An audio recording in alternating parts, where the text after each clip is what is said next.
We're now live streaming. Thank you. Right, so I'll begin the meeting. Just to remind members that we are live streaming on Council's YouTube.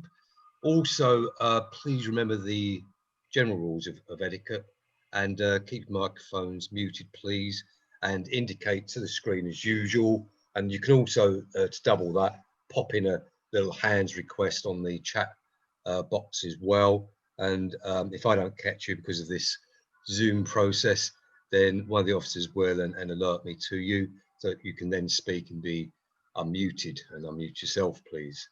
I think that's about it, really. We'll move on. So first of all, declarations of interest, and we'll also take the roll call at the same time, because that does save time. So the first one in, I think, is you, Tony. Yeah, well, I am here and I've got no declarations of interest, Chairman. Thank you. Councillor Brennan. Yeah, present and no declarations of interest. Councillor Bullman. Yes and none. Councillor Hartley. Here, no declarations of interest. Councillor Holland. Present, no declarations of interest. Councillor Karimi Guvanlu. Present and no declarations of interest. Councillor Kelly. No, you're muted, I'm afraid. Present, no declarations of interest. Councillor King. Present, no declarations of interest. Councillor Nurden. Present, no declarations of interest. Councillor Prutton. Present, no declarations of interest. Councillor Riley. Present, no declaration of interest. Councillor Shaw. No declarations. Thank you. Thank you, James. Apologies for absence. We have apologies from Councillor Beadle, and his substitute is Councillor Karimi Guvanlu. Welcome, Caroline. And we'll move to minutes now, page 5. First of all, in terms of their accuracy, I'll just go through the pages. Can I comment? Whoa, hold on. We're going through the pages, yes, so otherwise it all gets a bit confusing. So I'll start on... Chairman, Chairman, can we just hold 1 second? Sue Catchpole's just entered the meeting, so I just wanted to confirm that she's here and just check she has no declarations, if that's okay. Thank you, Emma.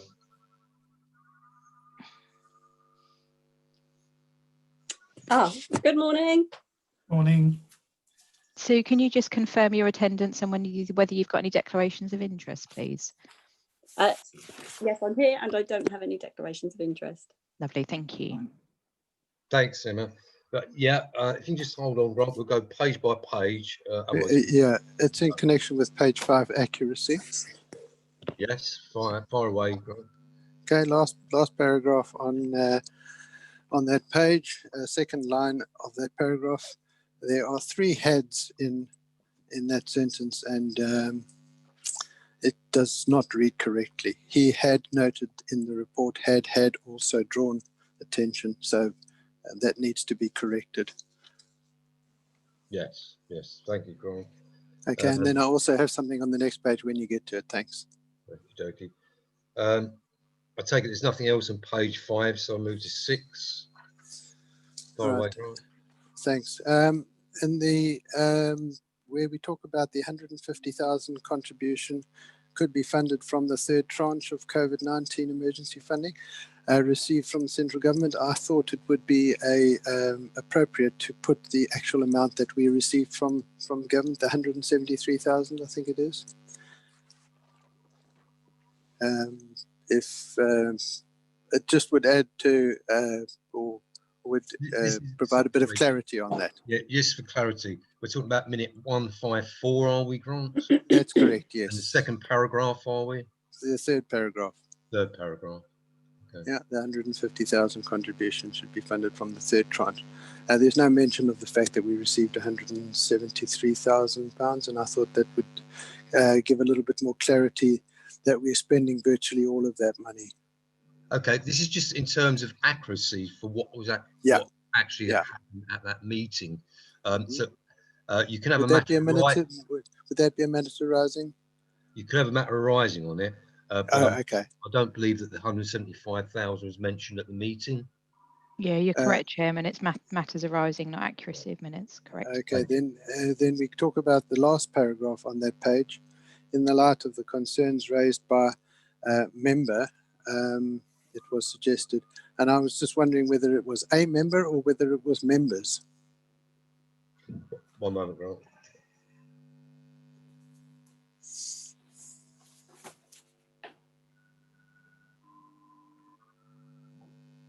Sorry, where was this? The last paragraph, first sentence. In the light of the concerns raised by member, it was suggested, I think it was a member. Or was it members? I thought it was the concerns of all the members. Well, I remember a member raising it.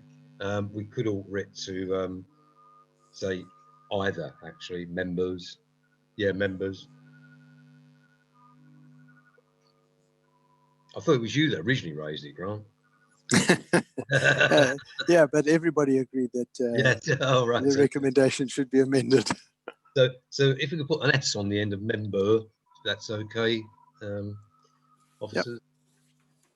Yep. Okay. So, and has anybody else got accuracy on page 6? No, so I'll move to 7. Page 7. Page 8. And we do have the exempt minutes, 160, etc., which be paid, which is on page 24, which we'll take later on in the meeting, when the press and public are excluded. So please don't mention anything there at the moment. So moving swift. So the true and correct record agreed. I'm taking that as agreed, James.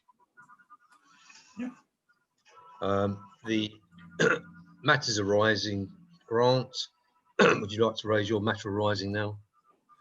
Yes.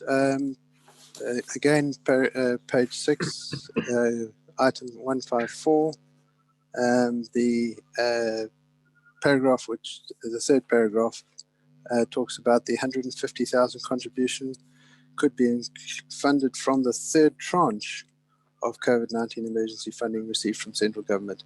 The amount of £173,000 was mentioned, and if I do believe it needs to be included in that minute, so that whoever reads this will be able to see that we're virtually spending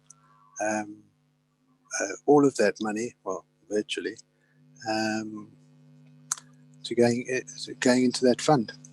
So I would suggest that that's included. It provides greater clarity on what the third tranche is. Yes, I'll just make a suggestion here. I don't actually recall whether the figure was mentioned at the meeting at all. I think it's actually taken from the report. But what you could do, and what we could do, is simply on this now for the minute for the next meeting, the matter arising where Grant Nurden also pointed out that this was a third tranche and that there was also a figure of 173,000, which had also been. Yep, that would do it, Grant. Yep, that's fine. Would that be okay, Emma, with you and the officers? Yeah, that's fine, because to amend this is the actual recommendation that went on to Cabinet from Scrutiny. So yeah, but from matters arising, just note that of the council was allocated £173,000, and ONS noted that 150k of that was put towards. Yeah, that's fine. Glad I'm on the ball here, Emma.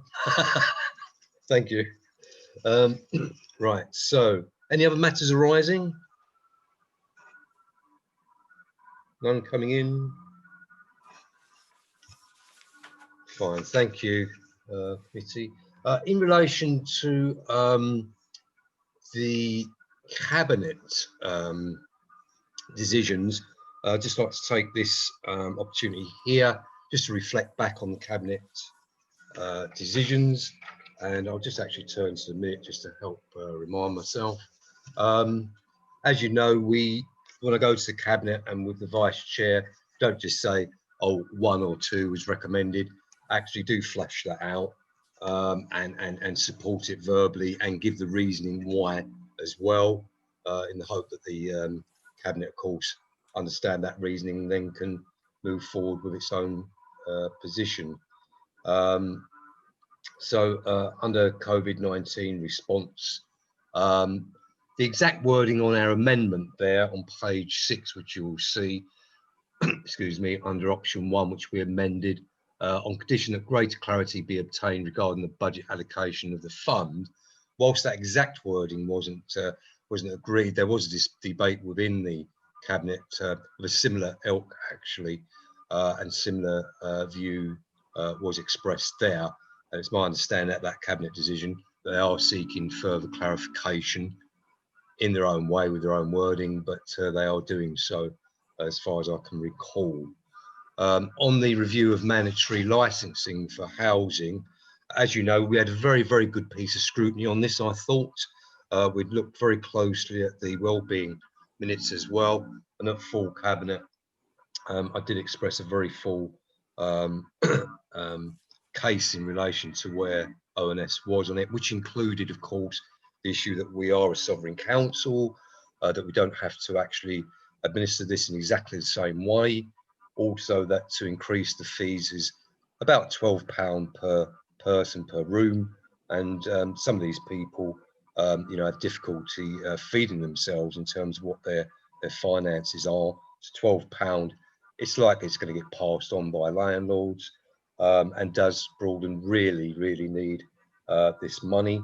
Also, the figure of 700, which was later suggested by the officers, was an arbitrary figure. And as you know, at scrutiny, we clarified that. And then we had the proposal from myself, which we all agreed that we keep it the same. And that seemed to make sense. And I have to say that Tony, the vice chair, also did ably support that verbally. So I'm just giving a little bit of a pat on the back here. And the cabinet did have a similar discussion in detail with the officers, and the portfolio holder, Fran Weimark, did recommend the exact ONS position on that after debate, and the cabinet came to the same conclusion. So that went through and was unanimous decision by the cabinet, which I'm sure we're all very happy with. And also the chair did second that proposal as well. Just moving on to the next one, which is update of local development scheme. That went through as option 1 as recommended and as outlined in the report. On the waste service review, I won't go into the exempt minute on this.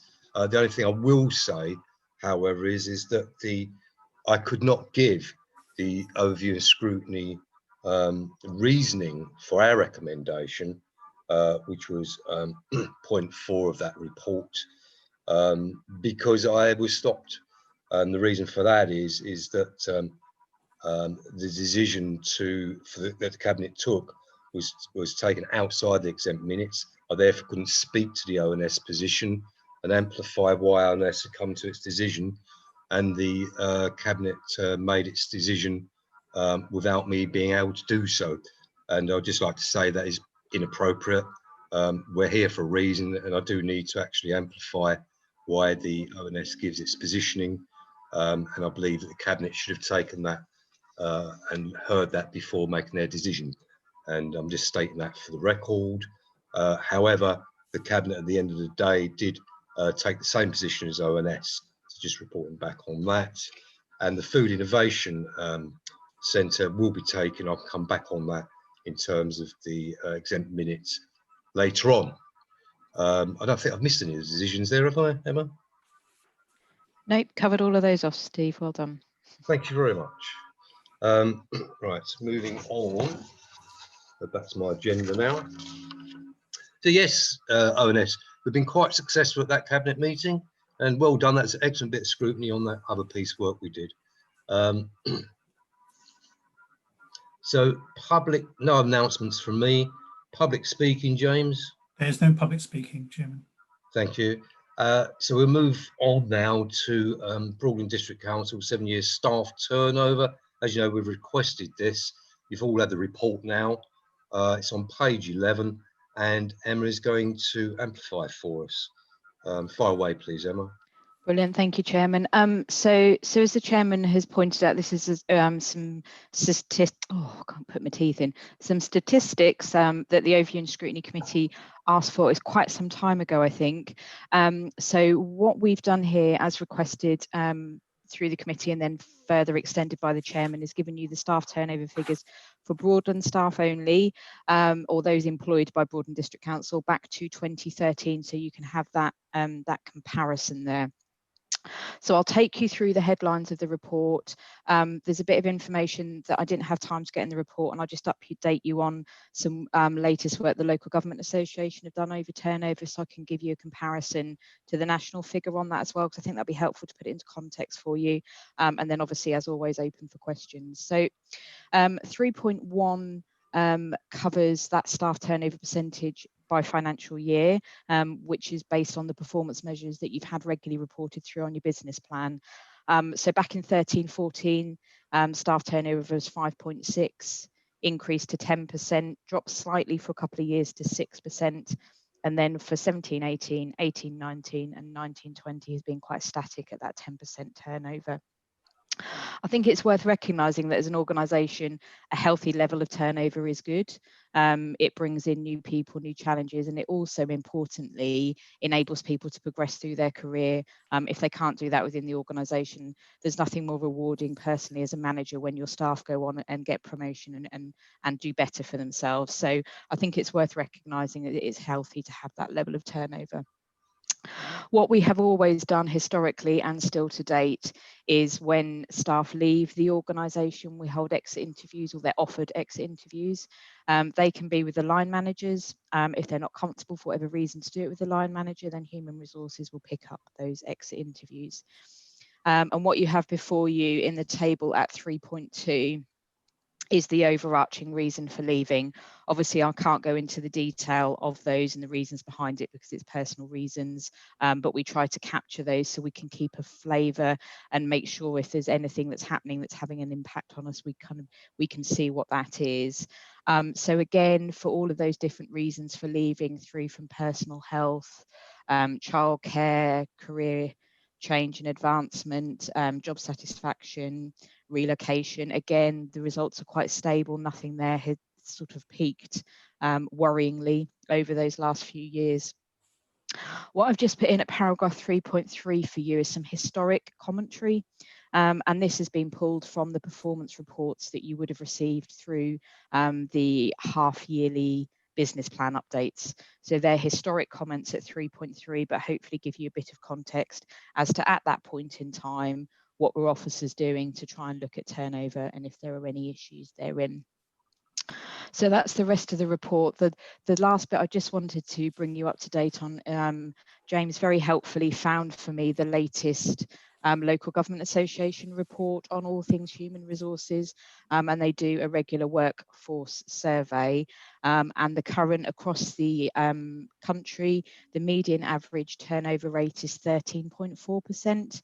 So we're slightly below the turnover rate. Again, I think that's a positive. We've got a healthy turnover, but we've got good staff retention. So that was just to put that into context, because I was aware in the report you didn't have that comparison that you would potentially need that would be helpful for you. So next steps with this, you have options obviously as a committee. You will receive these through the quarterly performance measures anyway. So the performance measures that go through to Cabinet, you'll receive those, and this is a performance measure that's within there. So you'll see that on a regular basis and keep a watching brief on it. You obviously have the option to do a time and task panel on this if you feel it's relevant. Again, if we were to do a time and task panel, we need to make sure that we're clear on the reasons why, setting the objectives for that and making sure what kind of outcome we're looking for. So we would need to get the clarity on that. So that was all I was going to say, Chairman, and I'm happy to take questions on the report. Thank you, Emma. Yeah, so, and as Emma's just said, before we get to 5.1 and then 6.1, we're going to hold that here at the moment.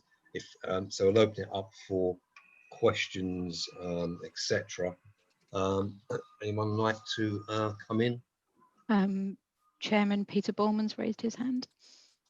Hello, Peter. Hello, I apologise for my dog's barking in the background. I'm sure it adds an extra flavour to the meeting. Can I just be clear, the 2019-20 figures, is that just Broadland or is that the new structure, which is a combined operation? That is just Broadland. It's the last year we've been able to do that because we transferred the data over. So yeah, it's just Broadland employee staff. So, Peter. Thank you. Anyone else? Councillor Brennan's got his hand raised. And Councillor Holland as well. Nigel and then Sue. Thank you, Chair. Yeah, can I just for clarity, 3.3, where it reads 12-13, 2012-13, I assume that that should actually read 2013-14, so that then marries up with the table. And then just above that, where it says note the reason for leaving in 1920 cannot currently be located. What does that precisely mean? Does it mean there is a report and it's gone astray, or there is no report available at this stage, please? Yep, thank you, Nigel. So yeah, I'd obviously got my financial years a bit muddled up. That is 13-14. You are correct at 3.3. We have got the reasons for leaving in 1920. We in HR have had a bit of staff turnover, and the person that collated them held them in her personal area, and they're not in the HR area as they should be because it had personal data on it. So I just need to get that out of her personal area, which IT can assist me with, and then I'll be able to have that. So we do hold it. I've just not been able to access it. Okay, thanks, Emma. Okay, Nigel. Sue? My question's just been asked, actually. Sorry. All right. And anyone else? Councillor Hartley. Yes, Natasha? Thank you. I was just wondering, is there any scope for people to give anonymous feedback when they're leaving? If there's something perhaps a little bit controversial. So what we try to do, Natasha, is encourage that not an anonymity, only because if there are particular issues that we need to speak to people about, we need to sometimes ask some follow-up questions. But obviously, if they do want to, they have the right to. We try to offer them different routes. So as I said before, initially it's your line manager. If you're not comfortable with your line manager, we'd offer them HR. If they're still not comfortable with that, we would offer another route. I think that anonymity would be the last kind of port of call. But obviously, if people want to do that, then we wouldn't discourage them. It's just more helpful to have that personal conversation if there are, particularly with that kind of stuff, if there are some really difficult or tricky issues that they want to raise, we do want to have that proper conversation with them. Okay, yeah, I understand that. I just think that sometimes people are reluctant to give information if they think it's going to follow them beyond their current post, or if there are particularly influential people. I know it's put me off in the past, so I'm glad there is an option, but it sounds like it's not really encouraged. I think the only reason it's not encouraged is just because of the very nature of some of the things that are being raised. So it's handy to discuss further, but we wouldn't discourage it. If that's ultimately what people want to do, then we would take that feedback. Okay, thank you. Just on the same point, Emma. So on the exit, is there an exit face-to-face interview, and then notes are taken down by whoever's doing the interviewing, or is it done on a pro forma that's supplied and they fill it in and send it back? How is it actually done?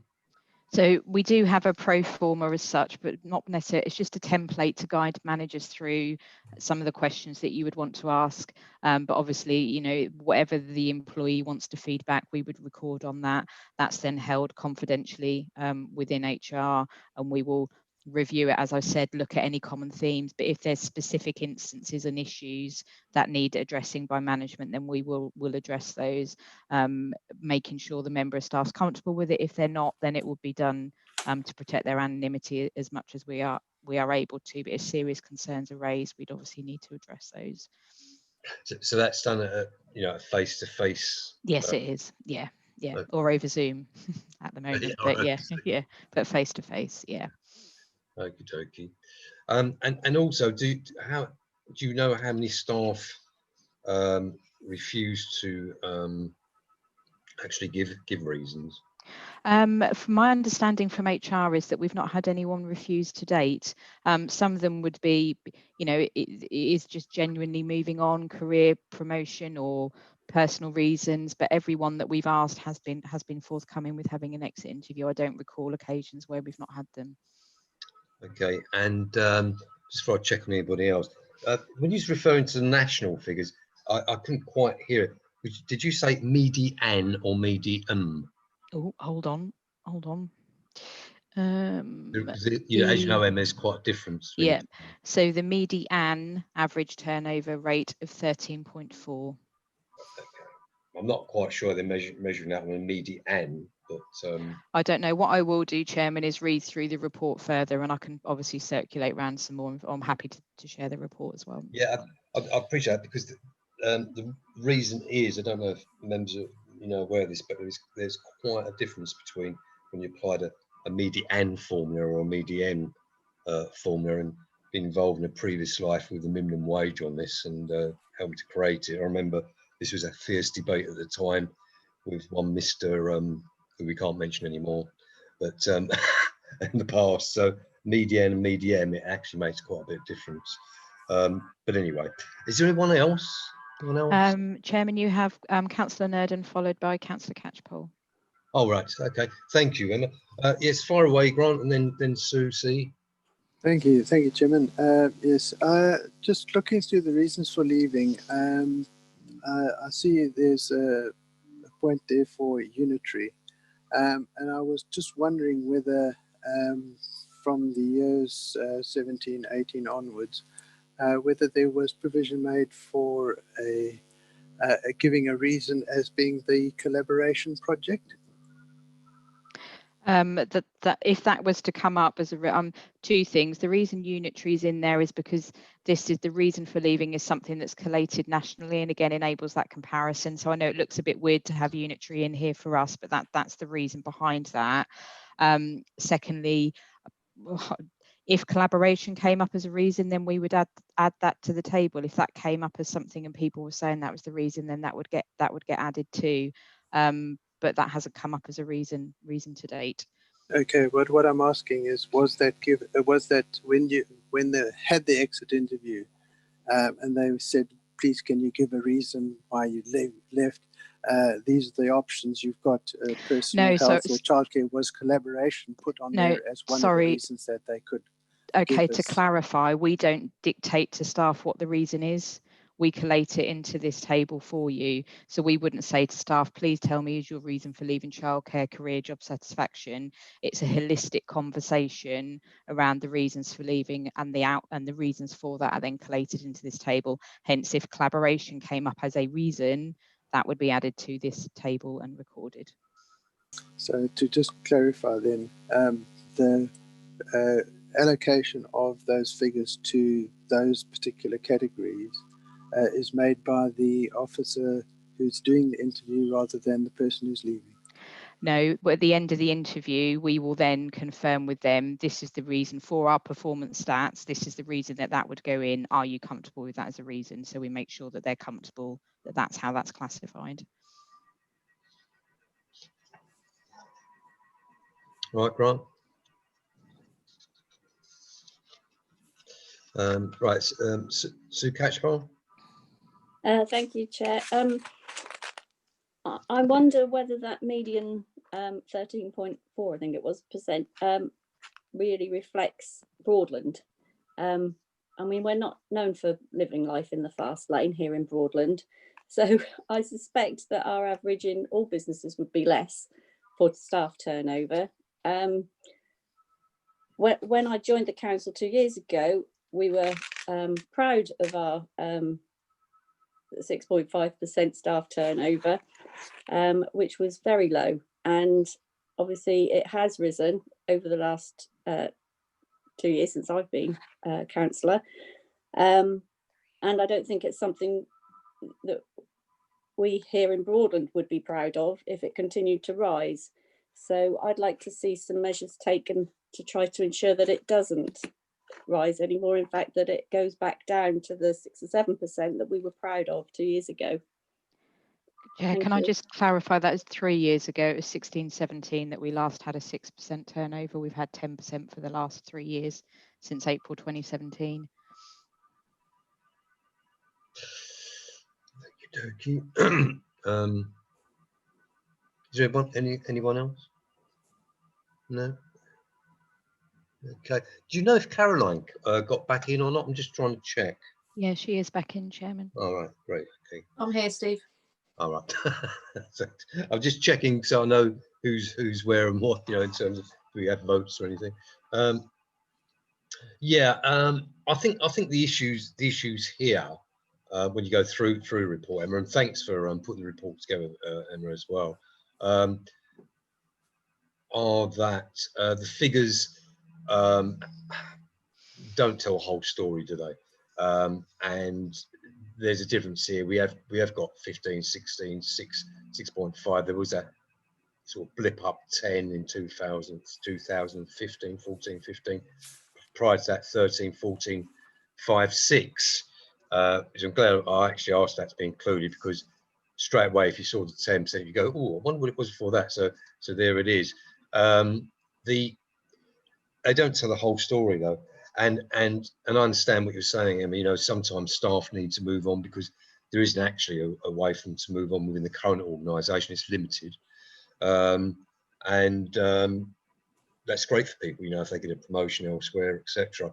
And then also there's considerations around retention as well. I mean, when we lose, I mean, for instance, housing department, I understand it that, you know, the people in the housing department take 6 months to train each one of them, which is quite a thing, really. So, you know, if all of a sudden you had 2 or 3 leaving, you know, we've got an issue.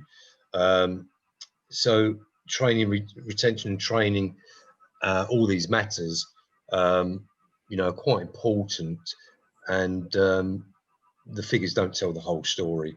Also, I'd be interested to find out how the figures break down department and tier by tier. For instance, on the you know, the grades going all the way through, and in what departments as well, how they break down in a detailed way, to see if there's issues going on in a particular department that we need to be aware of, and perhaps we can focus in on that as, you know, councillor and councillors and council to you know, spot if there's an issue there, what can we do. So I think there's some more digging to be done, scrutiny to be done, really, Emma. And I think the only way to do that is we go back on to 5.1 would be to set up a time and task, because I think doing it at a full overview and scrutiny committee, we can keep coming back to overview and scrutiny committees on this, I think 4 or 5 times, and I think it's very cumbersome. So I think it's an ideal one, really, for time and task. The outcomes, again, we can flush those out on terms and reference, Emma, if we set up a time and task, but they are obvious. I think one is to look at the issues around retention, what issues that gives us, if we can flush out any more reasoning for people leaving and break it down, and also go through departments as well, to focus in on, you know, what we can do to retain people, and also look at their career paths as well, in terms of them staying and seeing Broadland as a place to progress on into as well. So I do believe, committee, that a time and task is probably appropriate on this. So under 6.1, to note the information provided on staff turnover and determine any next steps, I would propose that the next step is a time and task, on the basis sort of I'm laying out, and we can flush it out more on a, you know, on the terms and reference at a time and task panel. So first of all, could I ask if there's a seconder and if that's acceptable to committee?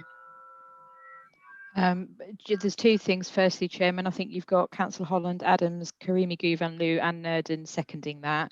But I just wanted to bring Councillor Holland in because she wanted to ask a question and we didn't quite catch her in time. Thank you, Emma.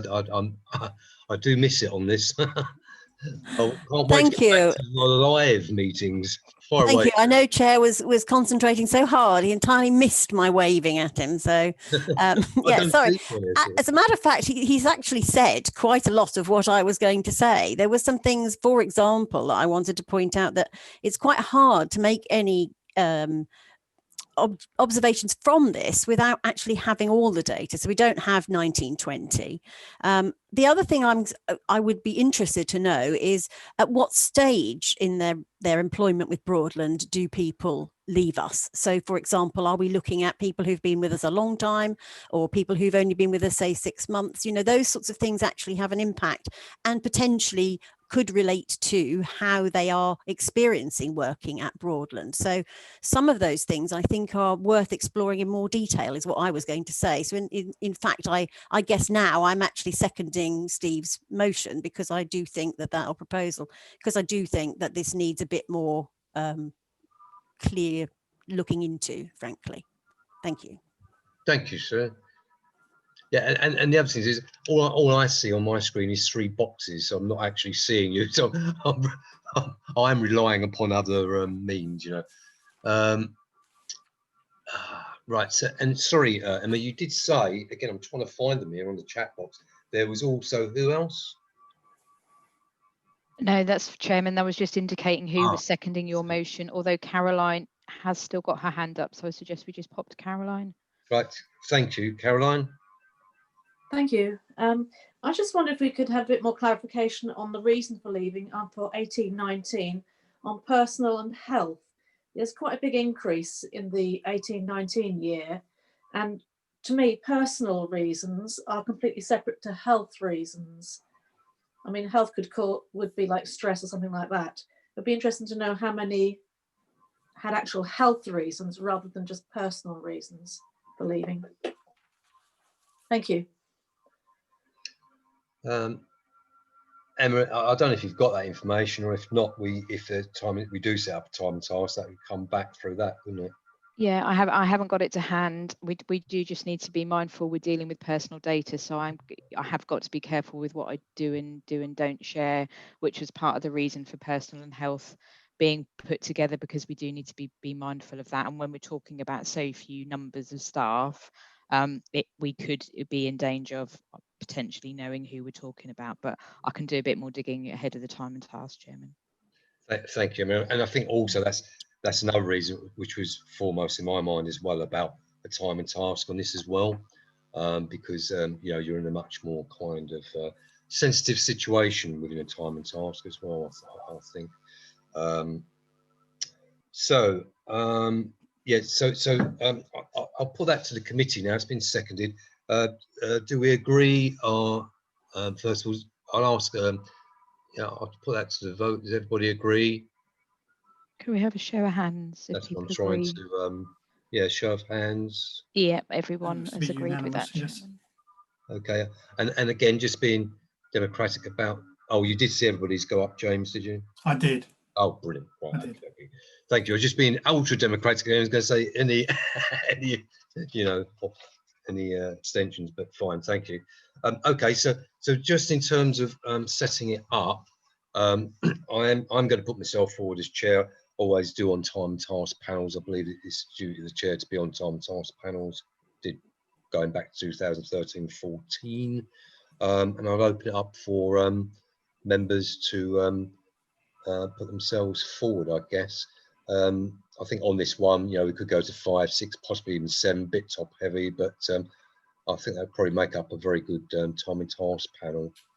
And I think we've got councillors Holland, Hartley and Nurden raising their hands. I'm assuming that's to volunteer for the time and task panel. Could you just nod or thumbs up if that's, yeah. So you've got 3 there, Councillor Holland, Hartley and Nurden. And Councillor. Can I help here, Chairman? So, you know, you and I have discussed. And if we're going for a 4-3, which I think is a very sensible idea, and again, I'm open to suggestions, but my choices would be Grant, Sue Trotton, Ken, Kelly and myself. They would be my proposals. And Hill, Review and Scrutiny, Vice Chairman and Chairman. But if Chairman, anybody else feels very strongly against that, particularly wants to come in, fine. But I agree with the chairman. You get far more achieved with a reasonably small committee, and 7 is large. So they would be my 4 nominations, Chairman. Thank you. Just before I come in there, you was going to say something, Emma? I was just going to say, Chairman, normally for time and task, we do ask people to put themselves forward for that, which I think we have already got. And I do just think with this one, 5 would be a good number, but I just think more than that, because if we're going to start the conversations that we have, I'd like that to be quite a focused group. I think above 5 may be too large, but I'm obviously happy to be. Can I just clarify? With respect to Emma, Chairman, I disagree, because if you've got 5, it's always going to be sometimes when in fact not everybody will be able to attend. I think this is sensitive because you're dealing with sensitive issues. But if you've got 7, then if a couple can't make it, you've still got 5. So I'm sorry, on this occasion, Emma, I have to disagree with you. I think Tony, I'm more than used to you disagreeing with me, so don't worry, we won't fall out over that. I'm just really keen that this group is quite focused on what they're looking at, and obviously I would work with all members to make sure, now we've got Zoom as well, it's much easier to make sure we can get dates that are applicable for everybody. But as always, happy to be guided by the chairman on this one. Yeah, right. So thank you. First of all, I think we need to take what I was asked for first, and was correct on this. You are looking for volunteers first, and there was people put their hands up. So I want to just clarify first of all who put their hands up. And I think, just check back with me on this, I think it was, well, did myself. I can obviously see Tony is as well, and I think that Natasha, Grant, and Sue Holland. Is that correct? That's correct, Chairman. They were the first 3 hands, correct. And then in the chat, we then had, hold on, I'm just reading the chat in order. Nigel Brennan, and then, hold on, the chat's just moved. Bear with me, Chairman. So we had Nigel Brennan was noted as offering, and then Sue Catchpole, but she said there seems to be enough. And yeah, that's the order that we've got at the moment. Right, so Tony, me, sorry, Tony, me, Natasha, Grant, Sue Holland, Nigel Brennan. Yes, correct. That's how many is that? Is that 6? 1, 2, 3, 4, 5, 6, Chairman. Yeah, I think that'd be fine, Tony. Actually, no, that's fine, Steve. Yeah, quite happy with Nigel, because he's like me to be a bit of an awkward so at times. Well, that seems to be a qualification, Nigel. I wouldn't say you was that qualified, Nigel. All right, thank you very much. So we've got our committee, and then what we can do, time and task, sorry, panel, we can then sort out Emma following the meeting, you know, setting up a date for, you know, terms of reference, etc. So we'll do that outside the meeting. Be in contact. Thank you very much, everyone. Chairman, just before we move on, I know we discussed this yesterday. We have got the apprenticeships time and task panel that I know we'd tentatively paused, but Sarah was looking to get that booked in. As you know, we can only have one time and task panel running at the same time, so I just think we need to be clear as a committee which one we're progressing at this point in time, and which one we're pausing. Yeah, well, we've got our, I was actually going to raise that under the work programme, because on the work programme, which we're coming on to, we have actually got it in there, you know, as part of the running programme. So then I was going to raise that. Well, now we've now agreed to this, and then at the work programme agree which one we run first. So if we could park that until then, Emma. Perfect, Chairman. Great. Perfect. Okie dokie. Right. So the next item is Norfolk of Health and Overview and Scrutiny Committee, page 16. And Sue, where are you, Sue? Sue. No, sorry. This one here. I'm yes, here. I can only see 3 on here, you see. So I need you to say something for me to be able to see you. All right. I'm here. you're going to present for us, Sue, and you always present well on this, so please fire away. Fine. Well, this meeting you've got in front of you, Chairman and fellow councillors, was a difficult meeting for me personally, because it was the first one since the move to online meetings. And I had the difficult task of charting or trying to get my way through to Norfolk County Council, who use MS Teams. We need Office 365. Oh, we need Office 365. BlackBerry is no use at all. And in the end, it finished up with County Hall dialing me in, and I had to sit for 3.5 hours with a handheld telephone and no pictures. The chairman, Penny Carpenter, she is a brilliant chairman. She is the best chairman, present company accepted. Well, no, present company not accepted. She's the best chairman I have ever worked with. She knows her brief, she sticks to it, she proposes time slots, she sticks to it. And she was very good. She kept coming back to me, asking me if I had questions, did I understand? Anyway, that's fine. We got over the discomforts. The report that came to us, it was of course made and after the very early days of COVID, and the steps that had been taken to get help and support into the right place. It was obvious, as you will see, it was the whole meeting really revolved around agenda number 8, and the questions and answers afterwards, which of course are put by all the panel members or those who are professional enough to understand the intricacies of some of these parts of the health service.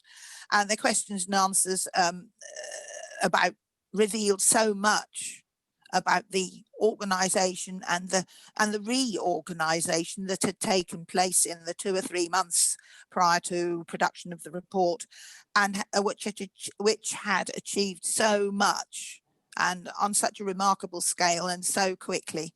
I mean, they had to be admired, and things were put in place that perhaps under normal circumstances would have taken months, nay, years to put in place. But everybody moved where they were needed, and they were only to be commended and congratulated.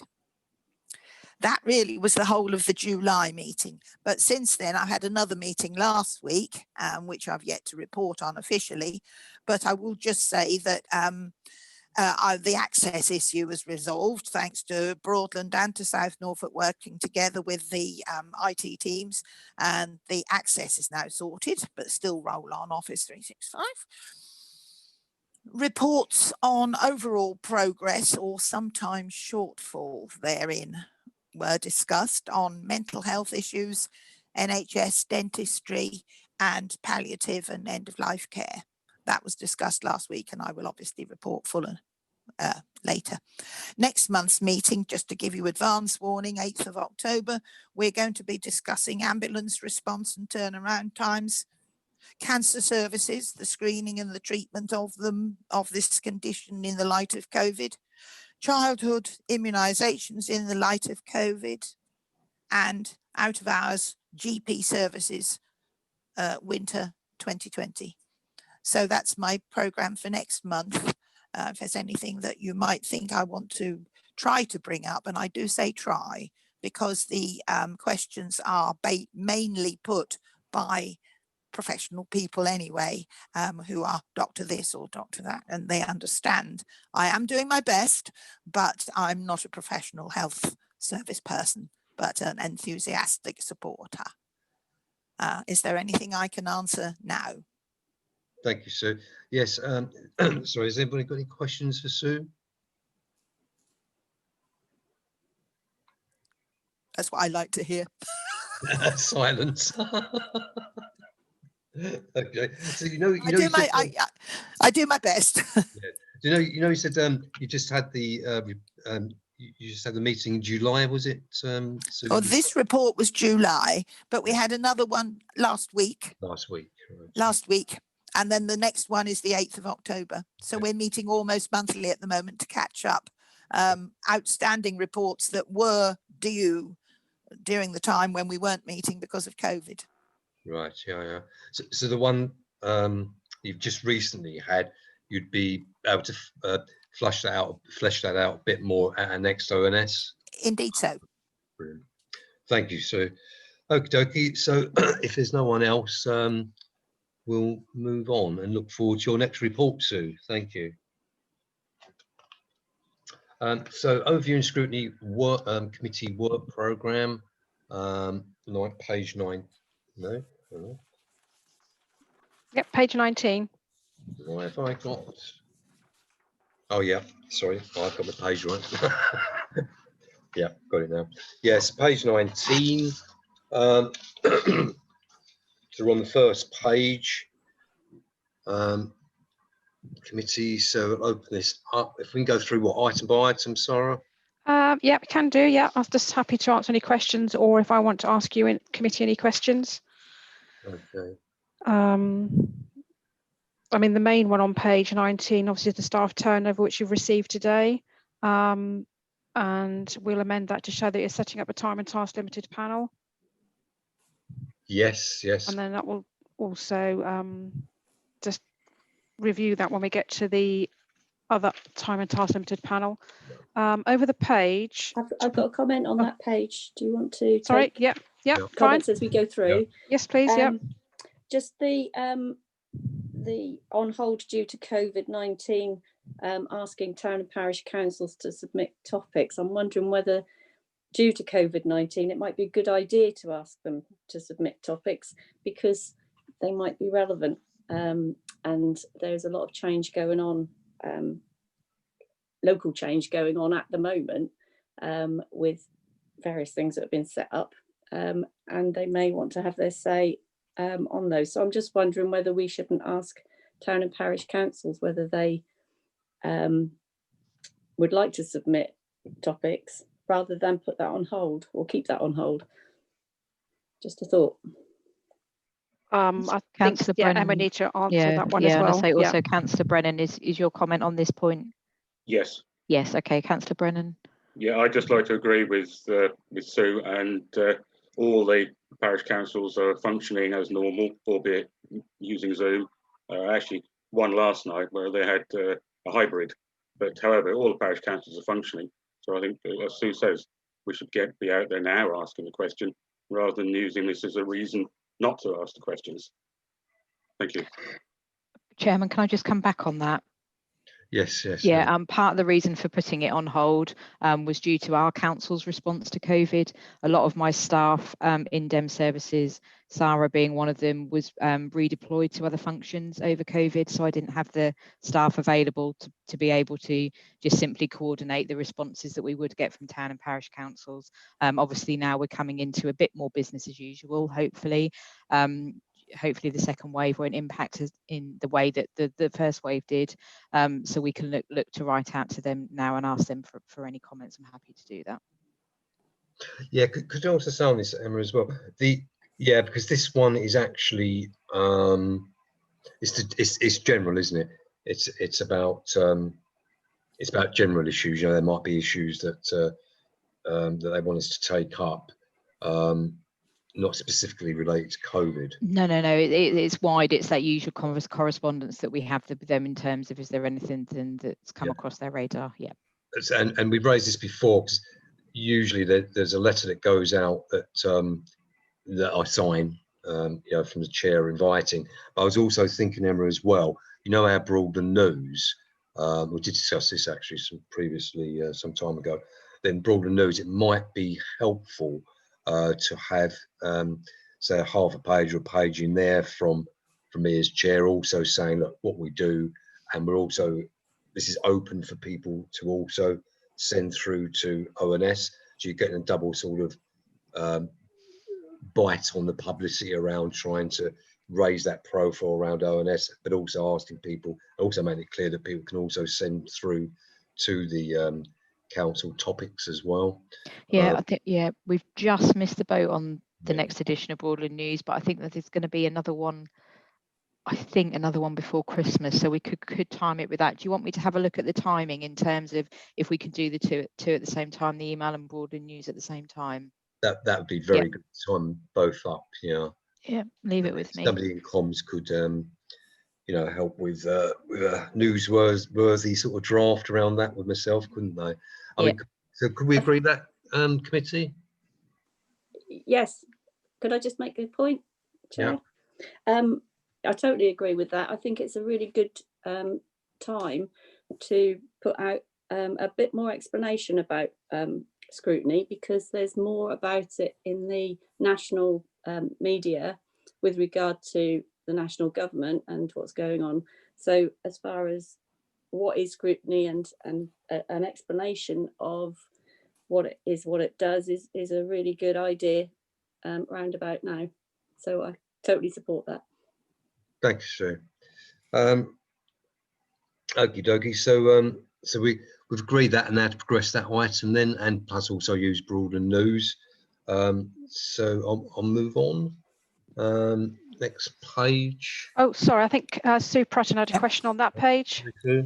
Yes, I did, please. Just on the second box down, regular item committee representation, I do also represent Broadland now. I haven't yet even been to my first meeting, that's later this month, on NASP, Norfolk Against Scamming panel. Yeah. So that will be another report I shall be submitting at some point in the future. Right.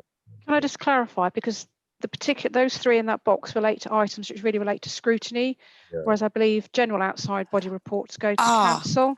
Okay. I think it's nodding, yeah. Completely understood. That's no problem. Thank you. Thank you for pointing that one out. Thanks, Sue. Right, so we'll move to top of page 20. And this one, I just need some clarity on, please, about where we're going with this one, because obviously since it was added to the work programme, there's sort of been a slight change of path, shall we say, for this topic. I just need to know whether it's been finished to the committee's satisfaction, or whether there's anything else I wanted to do. This is about broadband and mobile phone coverage. I think, Chairman, it's worth noting, I don't know if there's any members that wanted to feedback who went to the Economic Success Panel. That was opened up for overview and scrutiny. I can't remember what it was. I think it was July. I can't remember. They all merge into one, don't they? Yeah, it was July. July, thanks, Sarah. And if there was any feedback from that, and then if there's anything then further that's not needed, because I think, clarity, Sarah's right, would be good on this one. Well, yeah, well, I'm actually going to add to that, because I've looked at the minutes to the panel meeting where this was Economic Success Panel, where this report was done, and it's quite an extensive minutes on it. And I believe that Sue Bruton and Sue Catchpole and Stuart Beadle was on the panel as well. So I was just wondering if you'd like to sort of feed in on this in terms of what your take was from that meeting, and in terms of the presentation that was given there, that may be helpful to all of us.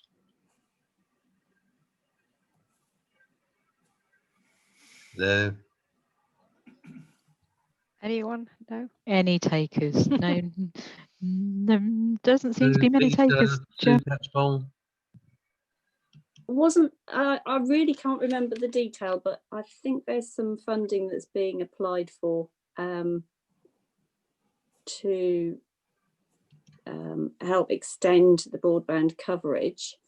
I'm afraid I've been asleep since then. That's okay. I can call up the minutes if that would help. Thanks, Sarah. Just bear with me. It was Councillor Harkley's got a hand raised, and she was also at that meeting.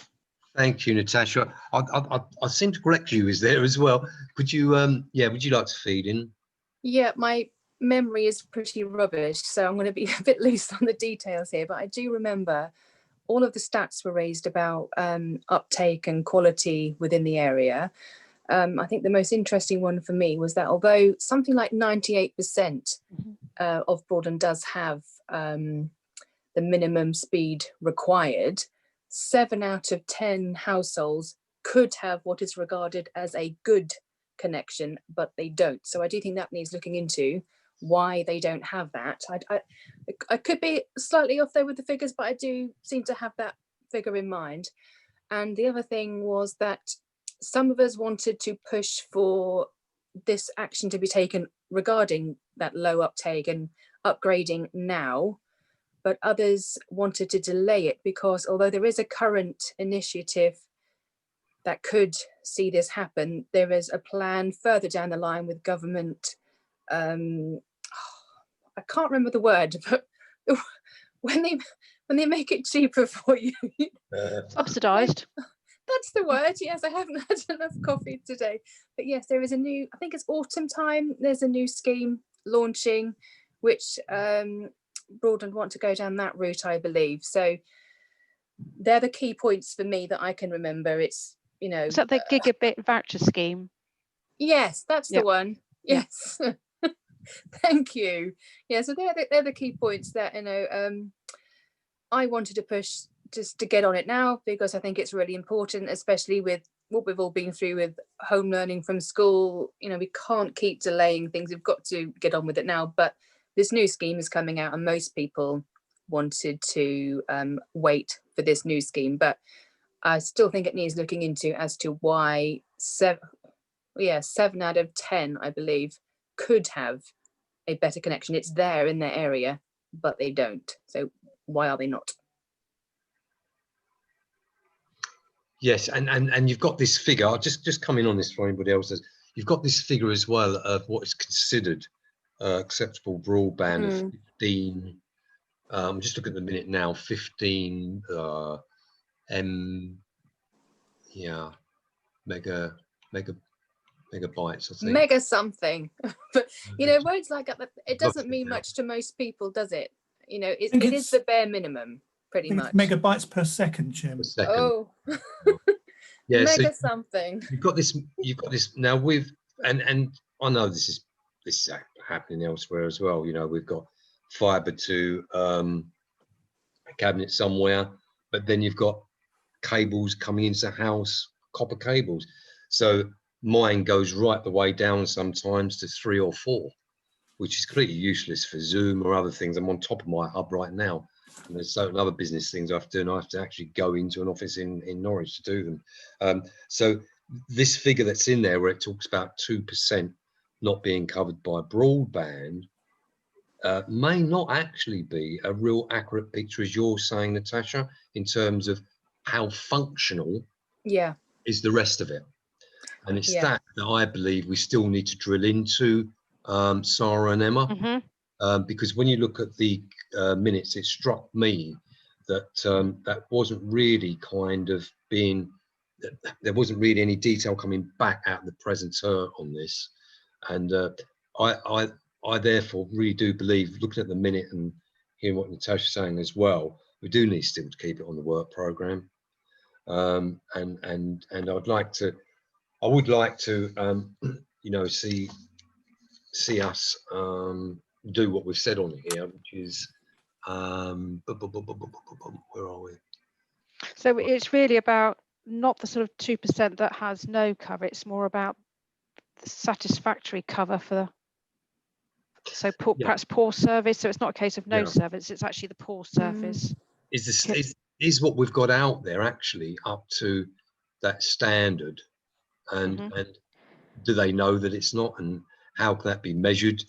Because you know, the feedback that a lot of us as councillors, I'm aware that other councillors say this to me as well, within their areas, there's not just a 2% issue here. You know, there's a bigger issue, and it, you know, it does have an effect on business for sure. You know, Chairman, you've got tools. Sorry, Chairman, you've got a few people wanting to come in, I'm assuming, on this point. You've got Councillor Bullman, Councillor Creamy Gouvanlou and Councillor Catchpole. I'm assuming it's on these point, councillors. Right. And Peter and Sue was at the meeting, so I'll actually let those in first. Do you want to fire away first, Peter?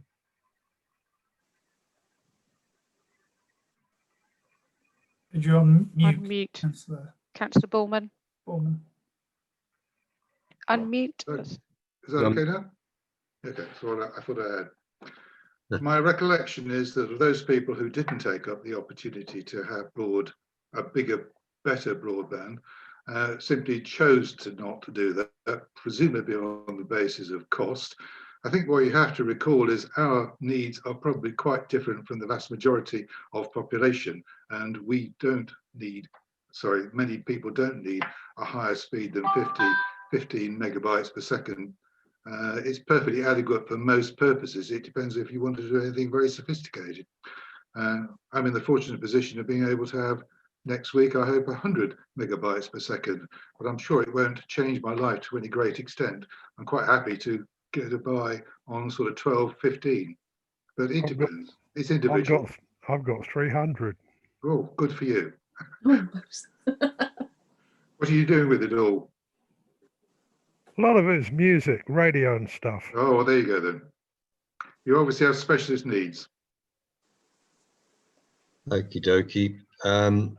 Did you want to say anything else there, Peter?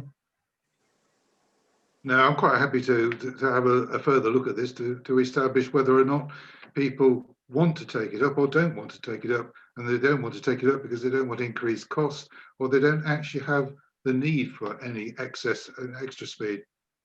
Okie dokie. And Sue, you's going to come in. Sue Catchpole? Yes. Yeah, I think the landscape has changed somewhat. We now have something like half of people trying to work from home, if not full time, then part time, and we have young people who are needing broadband for their education. I think we should look at it from a point of view of providing the best possible service that we can for the lowest price, because we don't want people who are on lower incomes to be penalised and perhaps, for example, unable to work from home, when actually that would help improve the even the well-being of the whole family if they could work from home part-time or whatever. So I think there's a lot of change happened because of the COVID situation, and I think this has raised, or should raise, the profile of the need to investigate this. So I agree that it does need further looking into. And it's this point as well that Natasha was raising. So it seems like there's been some mention at that presentation or meeting, but I can't actually make a reference to it in the minute around this figure of 7 out of 10 may be, you know, below this or whatever. Chair, can I make a comment? Yeah. Yeah, can I take Taverman for an example? We have no fibre around here, and we have a lot of people working from home plus school children. And I've had complaints from residents about the speed here. A lot of it was installed a long time ago. I mean, Fort Marriott was built in the 1980s, and I think a lot of the equipment needs updating. At the present, the last time we checked our speed, we had 9 megabytes per second. Had the new equipment put in through Sky, and now we get 50. So it is a case of people updating equipment if they need it. But then again, we do need the fibre around here.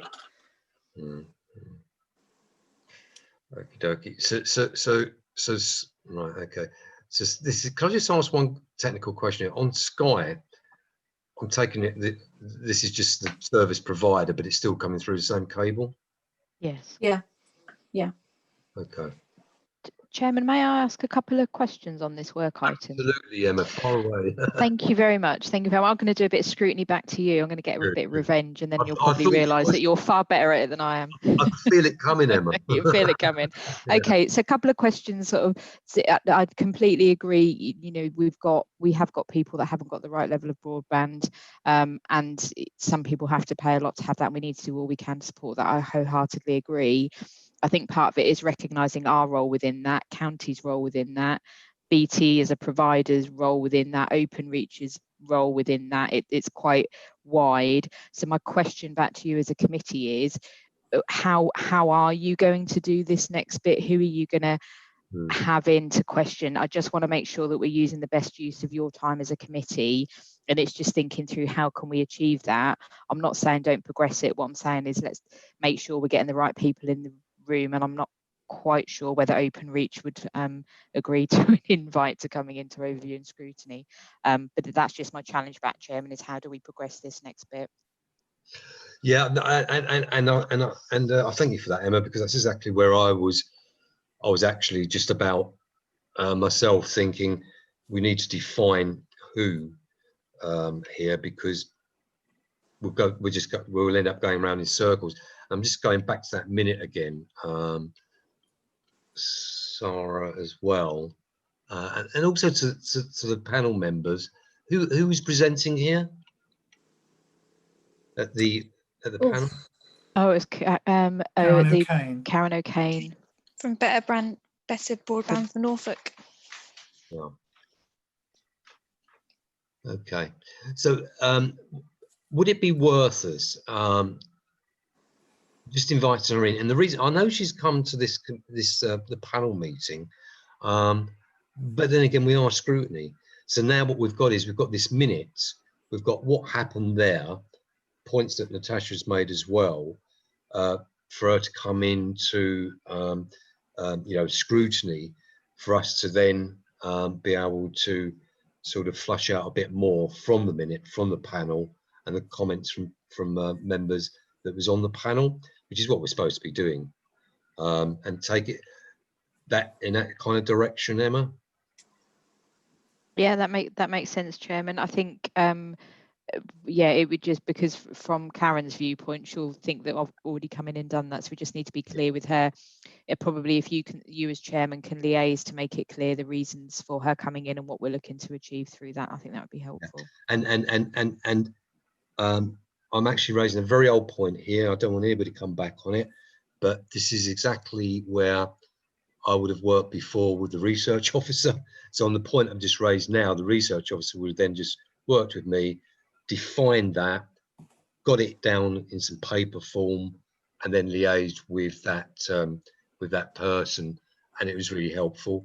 So I do need a member of staff, not just myself, to be doing that, off the back of what we've just said now. Yeah, of course. I mean, Sarah's at your disposal, Chairman, but as we're aware, Sarah is moving on in a couple of weeks' time. I have made an appointment. I'm just not at a position where I can share who that is, but as soon as that's confirmed, I'll make sure you link in with the new officer, Steve, so you can work with them.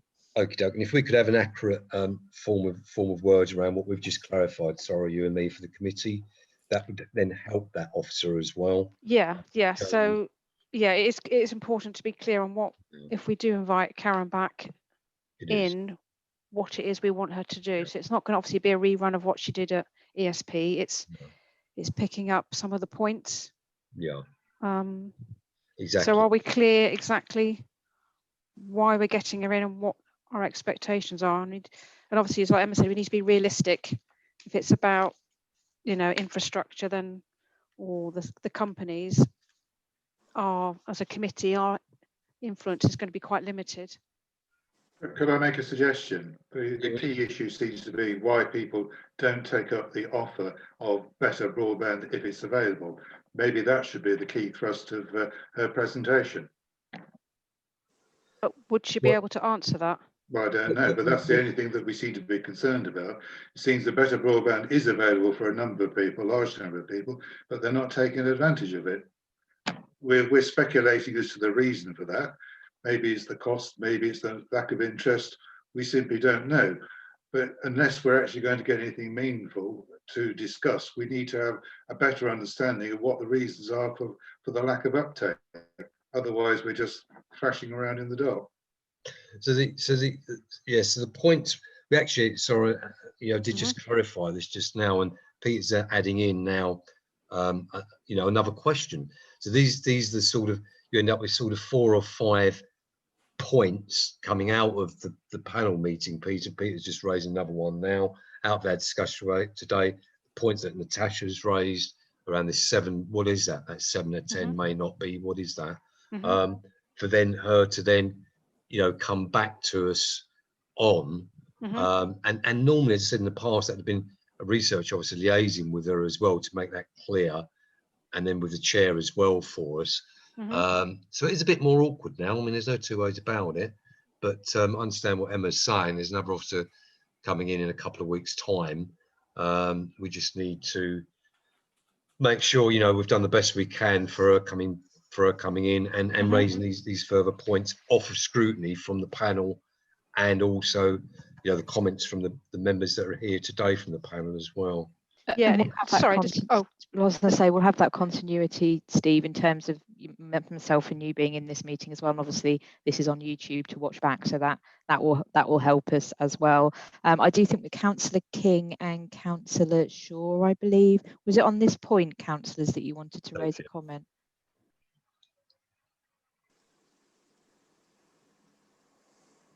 Yeah, it's an example that I wanted to give. Go away, fire away, David. Okay, so yesterday I relocated offices from one side of the building that I'm currently in to the other side. And part of that reason was I needed to improve the internet access. So I needed bigger space, better internet access to allow more staff to work from the same internet. When I approached BT, they come up asking me for a £200 and something installation fee, followed by £42.95 for the first 6 months, and then £64.95 a month on top of that after the first 6 months. I then went to O2 and got a 5G Wi-Fi hotspot, which allows me to connect 16 computers to it for less than £50 a month, with no installation fee and no setup. There are other options than fibre optic broadband, because fibre optic would have cost, as I said, 200-ish quid to actually get it installed into the office, where this just plugged in and was good to go inside the hour. It's not just about hard wiring, it is about the other options. If we've got a mobile network that is going to allow 5G to be installed easily and cheaply into people's houses, that is another option which I think we should consider, not just talking about hard wiring. If we need to encourage better communication, I travel to Peterborough quite often on the train. Once you get past Thetford, you don't get 4G connection, let alone 3G connection. Thetford to Ely is pretty much a dead zone. When you get past Ely again, you've got about 40 minutes of absolutely no connection with your mobile phone at all. It's impossible to work. If I wanted to work on the way, it's impossible. For the 90-minute journey-ish, you can only work for about 25 minutes of it. There are other infrastructure improvements that we need to make when it comes to communication.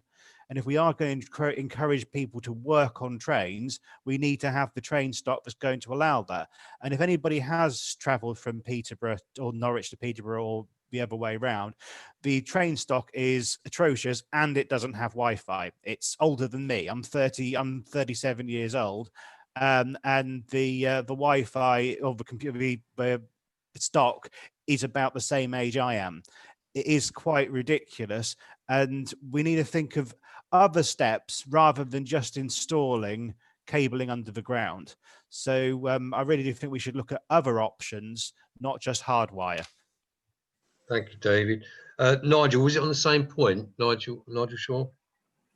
Yeah, it's about broadband. You know, there's getting somebody in to ask questions for it's difficult, because the thing is, Karen O'Kane, for instance, we know what she does, we know how far she's got, and there's little else she can tell us.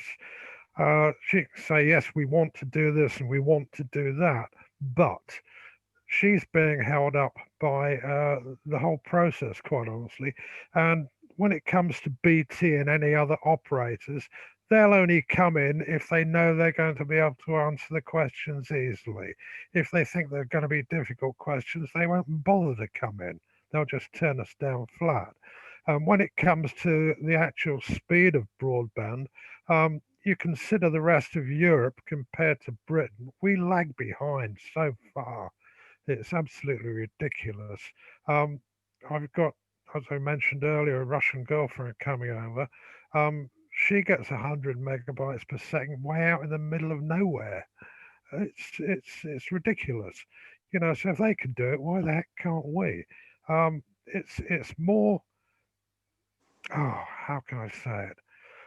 The companies that run the broadband throughout Britain need to be pushed into doing a lot more than they are actually doing. It's not as though they can't afford it. I have BT shares, I have other shares as well, but the BT ones, I get more money up from them than I do from all the other shares put together.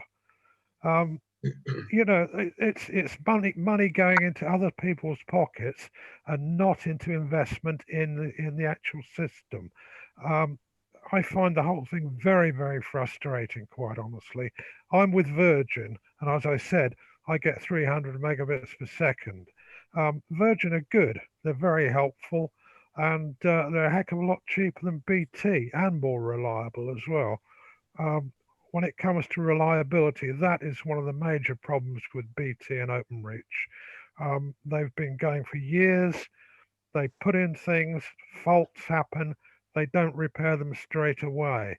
And this has caused a lot of havoc for a lot of people.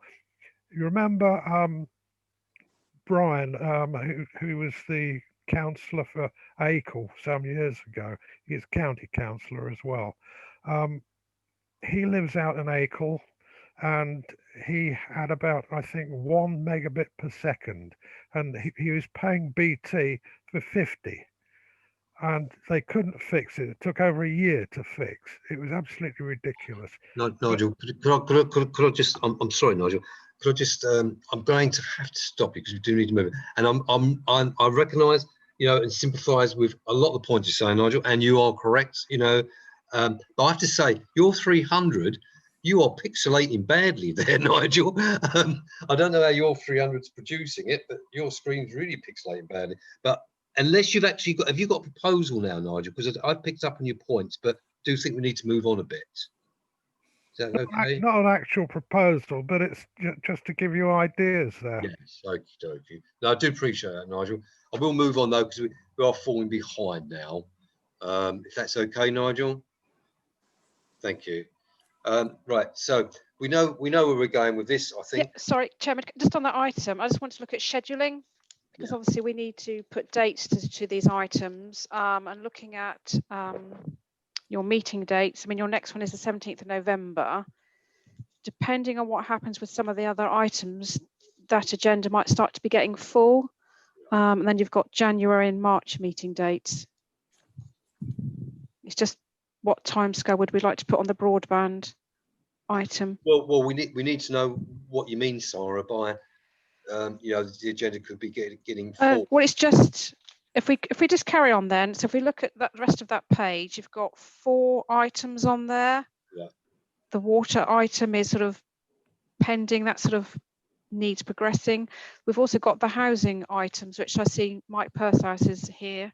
So hopefully he can update us on where we are with those, because I'm not sure whether they will be coming to scrutiny via the cabinet pre-scrutiny process, or whether they'll be on your work programme as separate items. I think the way to deal with this, Sarah, to be honest with you, is to park that, what you're saying now. Yep. Because otherwise what you're doing is we're going through, and then go, right, we're going to deal with that there, and actually we haven't gone through the lot. What we need to do is go through the lot and prioritise. Exactly, yeah. Once we've got through. Yeah, exactly. If we can proceed on that basis. Yeah, that's fine. But thanks for So, pointing that, because you're right to point that out for us, actually. So we know where we're going with that. We just need to now you know, put it together after the meeting, as Emma said, and then we've got a staff issue in terms of passing over. Just gets calling me on here. Sue wants to come in as well, but I just finish Sue. So can we move on from this one now? We are falling really behind. Is it on this one, Sue, or something else?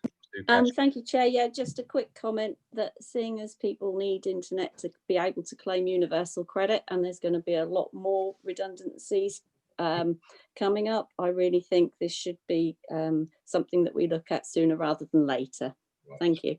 Thanks, Sue. Okie doke. So the next one, council partnership.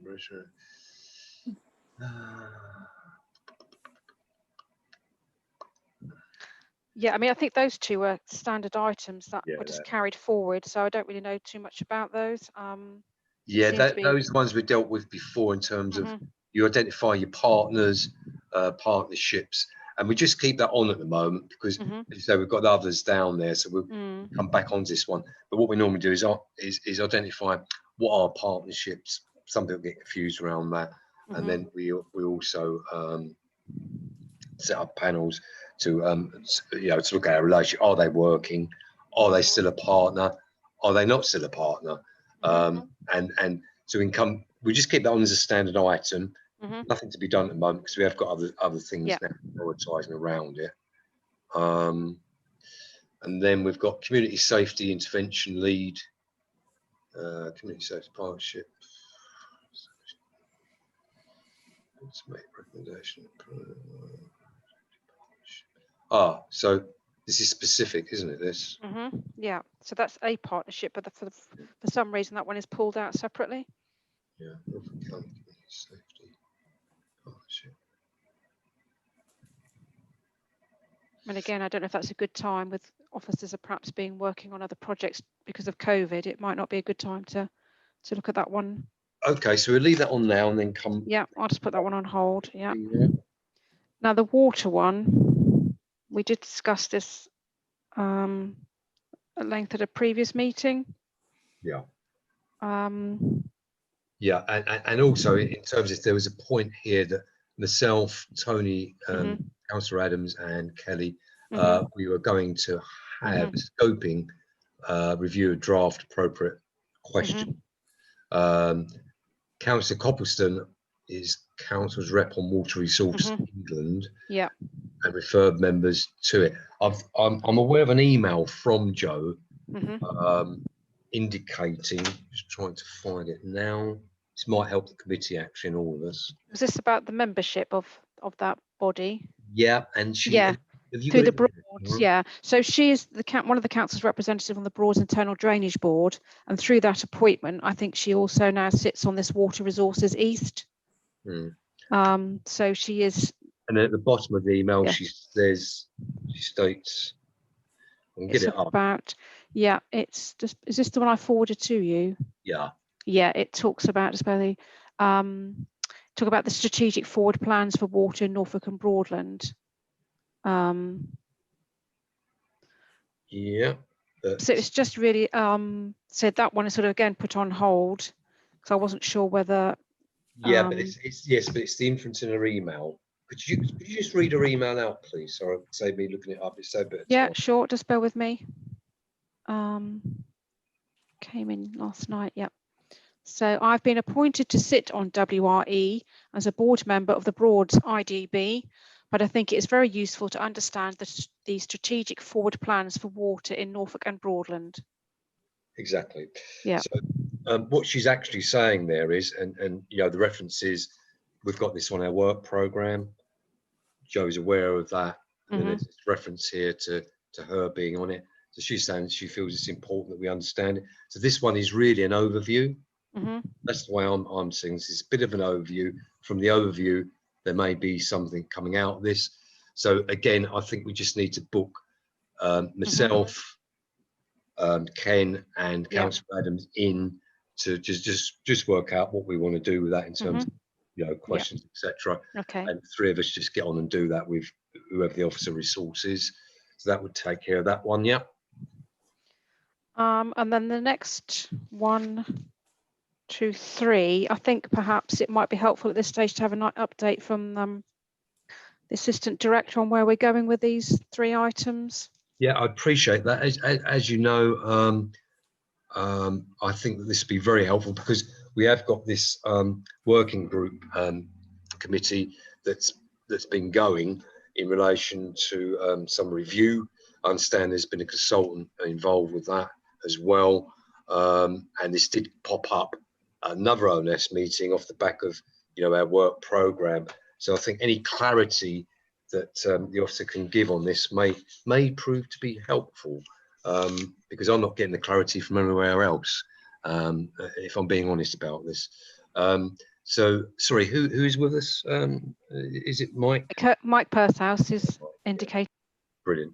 Thanks, Mike. Would you try to give us some clarity around where it's at, what's going on? Certainly, Chairman. So we've had, just as a very quick background, we've had a central government money to employ a consultant or consultant firm to really look at how we can become a best-in-class housing offer, and how Broadland and South Norfolk can potentially work together, obviously, and how that one officer core helps shape that. We've had a working group with 4 members from Broadland and 4 members of South Norfolk. We've finished that working group now. We've got some ideas and proposals. What we're planning to do is we're scoping that out at the moment in terms of how we can transform our housing officer at Broadland, offered in Broadland to make it the best that we can be. What we're excuse me, what we're proposing is a kind of information session, awareness session with all Broadland members. We're just penciling in a date, and I think that's going to be the last week in September, first week in October.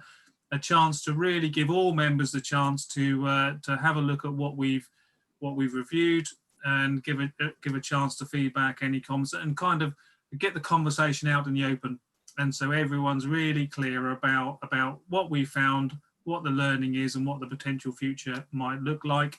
And then from there to go through policy, scrutiny, and then cabinet after that. So we're looking to have all that done by December. It's a December cabinet where a full report's going in. So consultation from the end of September, and or a conversation starter, and then go through the normal cabinet procedure. But certainly looking at where we are at the moment, certainly there's a willingness and some learning about choice, about things that we can do to ensure that those most in need are supported, but also people have a chance to have more choice in their housing, and certainly a kind of marketplace offer. One thing that we've learned over the last few months is if we're going to look at demand, and we've talked about this morning about increase in redundancies and more housing need, to be able to cope with that pressure, we're certainly talking a lot about how do we inform people about the right choices to make in housing much earlier,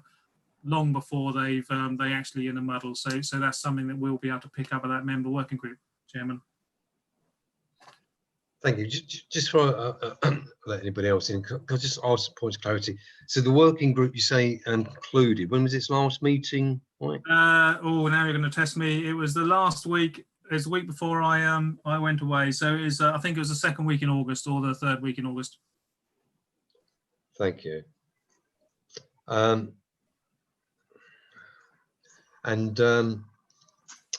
don't know if you can see our report here in front of you, Mike. You may not have it, but we've got 3 things going on here. We've got housing allocation policy, trying to take joint scrutiny of South Norfolk, contrast compare the housing allocation policies of each authority. Then you've got affordable housing provision, and we've also got an issue with Clarion Housing about why, being the largest stockholder, they're no longer building affordable housing in the district.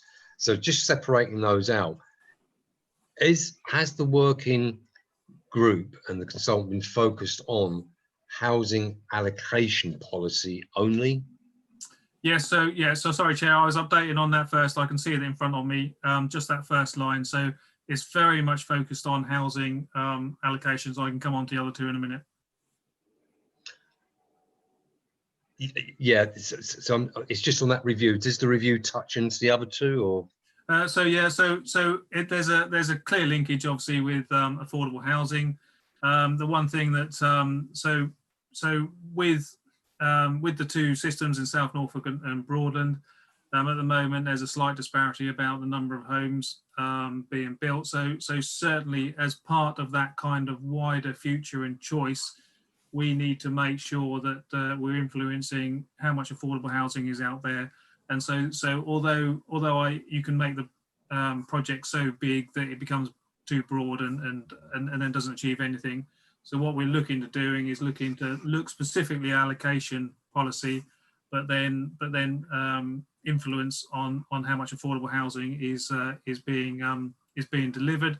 Just in terms of that affordable housing, Clarion weren't weren't looking at affordable housing, but I've spoken to the team this morning, and they are now starting to build more affordable housing. So, and they've certainly got a number of projects in line at the moment. So it may well be looking at where they are now and what their plans are for the future, as opposed to assessment of why they're not doing it, because they have started. So that agenda has moved on slightly. Right, okie. Okay, thanks. We've got a question from David King, I think. Oh, thank you. Yes, fire away, David. Thank you very much. I had a chat with an estate agent on Friday regarding one of the residents in Helston that was looking for property, and one of the things that they highlighted to me is currently with the rental market in Norwich, there is 3 applications per house that's available. So it does strike me, if that information is correct, that we do have difficulties with the housing stock, in particularly 1 and 2 bedroom properties. I know that the council has worked very hard with the development in Old Catton on the Repton Avenue site to actually make sure that the affordable houses are 2 bedroom, but they're not going to come online for a number of years. What sort of lead time are we actually going to be looking at for getting the housing stock correct to the requirements that we currently have now? Also, Michael, there's 2 residents I actually want to talk to you about, if we can, after the meeting as well. Different issue. Yeah, so thank you, Councillor Ging. So if I can, so that one, give me a ring. I'm free immediately after, and that's fine. The lead time is a bit too much technical information for me, but what I can do is I can find that out and report back. But certainly when I spoke to Hazel Ellard about that committee meeting, and Sarah, they looked at affordable housing provision and affordable, those 2 items, bringing them both in on the 17th, the 11th, would be, because there's a TBC at the moment. Certainly, I think that lead-in time is something that would be useful for scrutiny to review. So that's something that I think we could perhaps bring in. But I can try and find some more information out in the interim. But certainly that planning and that future planning about that leading time is certainly a conversation worth having. And we know that 1 or 2 bedroom properties are always in demand, and they're particularly in demand in Norwich. So what does that future delivery look like would be a useful conversation to have. Yeah. So right. So again, I'm just trying to see where we are now. And thanks for this help, Mike. Do appreciate you turning up today, by the way. Much appreciated. So just trying now to clarify, committee, where we are going here. Yeah, so I think, just for my benefit, I think Mike just clarified, so the 2 items at the top of page 21 related to affordable housing, officers will present, is that right, at the 17th of November committee? Yes, I think that's right, Sarah. And, yeah, that's fine. Probably linking that all item into one as opposed to having 2 separate Oh, items. right, so merge that's fine. There's a report on kind of affordable housing and where we are probably. That's fine. But the item about the allocations policy, so that's going to, did you say cabinet in December? Yeah, so that will come to ONS in. Yes, as a matter of course. Yeah. So just for the purpose of the work programme, does the item need to be taken off? Yeah. So you're not going to do it a separate specific piece of work. It's just going to be reviewing through the scrutiny of cabinet. Well, from what I'm understanding from Mike, just to clarify this again, you've had a working party that's involved South Norfolk and Broadland. There's going to be some kind of recommendations coming forward which go through scrutiny through to cabinet about changing policy. So us being able to compare the 2 policies at the moment, it's in flux. So we can't actually, I think, committee do it because it's in flux. And I think what might be an idea, Sarah, and committee, is just to leave it on. We're not actually doing anything with it, but just to see what comes out of the report through to ONS and cabinet, and then drop it after that. It may well be that something comes out of that, it goes through to cabinet, and then we want to still review it. What that policy. Does that make sense to just looking at Mike? Yes, I think. I mean, I think with the report and the schedule we've got in place, we'll look at that kind of. They're going to look at both and around. Obviously, they're two sovereign councils and two separate, but there'll be a chance within that process, I think, to review that. I wasn't quite sure, and perhaps Emma. I mean, the comment about joint scrutiny, is that a joint scrutiny still an option? I mean, that could be something, or I mean, they are going to policy committee anyway, but it might be a joint scrutiny. I don't know what the score is there, Emma. I think what I would agree with the chairman on this part. I think at the time that this was put on the work programme, this was quite some time ago, and it was to look at and review the existing policies. As the chairman said, this is in a state of flux. I think the good thing is you'll all be involved in setting that through your pre-ONS work on the cabinet reports. Then it may be on the back of whatever cabinet decide, you revisit your work programme and say, as you can with all policies, do not actually in 6 to 9 months time, we'd like to have a look at that. So as the chairman says, leave it on and see how that works through, and then we can revisit that nearer the time would be my suggestion. That works well. Yeah, and then Sarah, we could have that as a form of word on the work template here, the roadmap. Yeah, so I'll just put that in the commentary box, yeah, just to show that it's going to be put on hold until, well, at least until we've had the December cabinet, and then leave it on perhaps for sort of 6 months. Yeah, then you possibly review it. So it just keeps rolling on, yeah. It's factually where we are committee, really, you know. Right. So, and thanks, Mike, for that. So then we've got the 7th coming back to us on the 17th around the other two. Yeah. So those will be, as Mike said, they'll be sort of make those into one item. So looking at affordable housing sort of per se, and then perhaps about looking, as Mike said, about as opposed to looking back, looking to the future, and so what Clarion are proposing to do, as opposed to perhaps what they have or haven't done in the past. Yeah. Okie dokie. And then. So so if we've cleared that now, I think we have, haven't we? Yeah, we just got your time and task. So we just need a decision about which time and task limited panel. Oh, sorry, yeah, that's just for March. So that's just that was the annual update. Yeah. When the item was considered in March this year, it was agreed to monitor it a year later. Oh, and we've got a hand up as well for Sue Catchpole. Too far away. Thank you, Chair. Just a question really, whether we could have another column in this table which gives the date that this item was added to this list. I just think it would be useful so we can see when things are getting a little bit old. Yeah. And that's fine. Yeah. And apart from that, I thoroughly agree with your suggestion of leaving it on until after the briefing. I did try to find that information out about when some of the items are added, and I came a bit unstuck. So I added the column and then deleted it, I'm afraid. I think what we can do, Sarah, is we can update it as much as we can, can't we? And then going forward we'll make sure. Yeah, definitely. Great minds think alike. Yeah. Chairman Mike just wanted to come in quickly.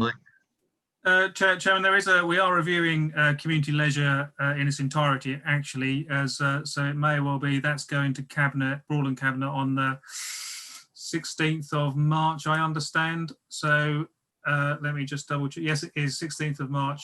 So it may well be. So obviously that the review of community leisure will be a part of that. So it'll come to ONS as well. So I wonder whether you'd like that as a separate item or to combine those two items on the 16th or the pre-meeting for the 16th of March.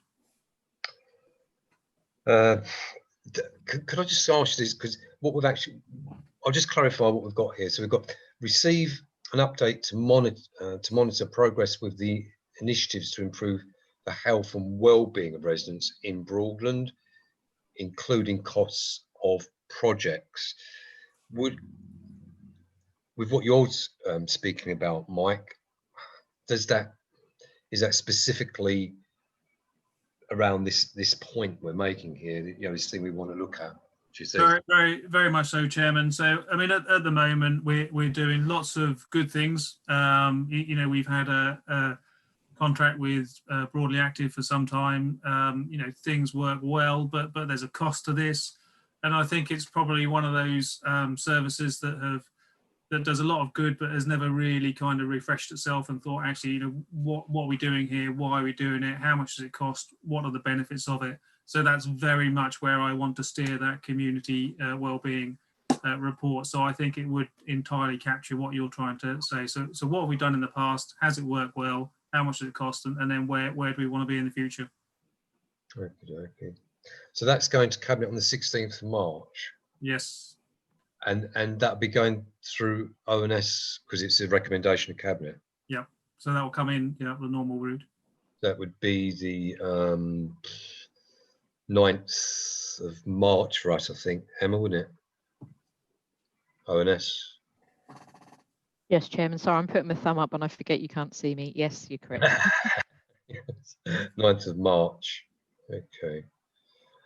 Again, it's very difficult for us to do at this stage, knowing that committee. Would you agree? To interpret for you, Chairman, there's general nods around the room. So there's so much more once we get into a proper room committee. Okay, so again, what we could do with this is similar to what we did on the last one, and Mike, park it. We've got that coming through in March. We'll be, you know, obviously that'll go through scrutiny. 6 months later, have a look at it, you know, have a review of it, similar to the previous one. Could we agree to that? Is there nods? Yes, Chairman, there is nods. Thank you.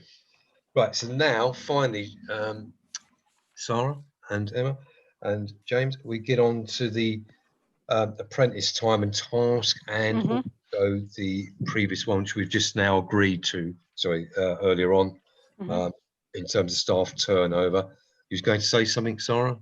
No, it's just to make the committee to make a decision before we moved on. Sorry, that's just to make sure we didn't overlook which panel you want to prioritise.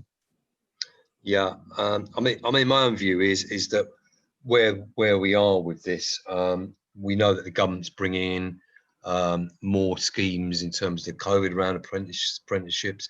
The figures around the apprentices have been skew-whiffed over the COVID situation. There was the original scheme which had been altered, that we believed there'd been we was having apprentices shortfall coming through because of that. We wanted to sort of investigate and work out if that was the case. And of course, that's all got contaminated now with COVID and time moving on. So still go ahead. It's just a timing on it. But with the staff turnover, we can move ahead with that immediately because we have all the information.